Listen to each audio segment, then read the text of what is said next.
অসুস্থতার দীর্ঘ সময় পেরিয়ে যুক্তরাজ্য থেকে দেশে ফিরেছেন ইলিয়াস কাঞ্চন। তাকে দেখতে ছুটে এসেছেন চলচ্চিত্রের সহকর্মীরা। সুচন্দা ও চম্পার সঙ্গে তার সম্পর্ক কেবল সহকর্মীর নয়, আত্মীয়তার মতো। একসঙ্গে কাজ করেছেন, রয়েছে সিনেমার অসংখ্য স্মৃতি। সেই টানেই দেশে ফেরার খবর শুনে দুই বোন এসেছেন তাকে দেখতে।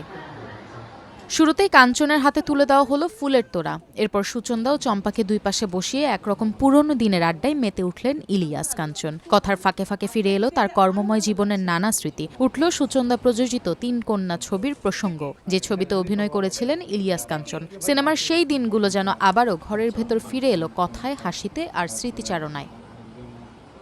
এর আগে ৩ আগস্ট যুক্তরাজ্যে ১৫ মাসের বেশি সময়ের চিকিৎসা শেষে দেশে ফিরেছেন ইলিয়াস কাঞ্চন। জনপ্রিয় এই চিত্রনায়ক ও নিরাপদ সড়ক চায়ের চেয়ারম্যান গত বছর এপ্রিল থেকে লন্ডনে চিকিৎসাধীন ছিলেন। ব্রেন টিউমারে আক্রান্ত হওয়ার পর সেখানে হাসপাতাল ও মেয়ে ইমা ইসলামের বাসায় থেকে তার চিকিৎসা চলেছে।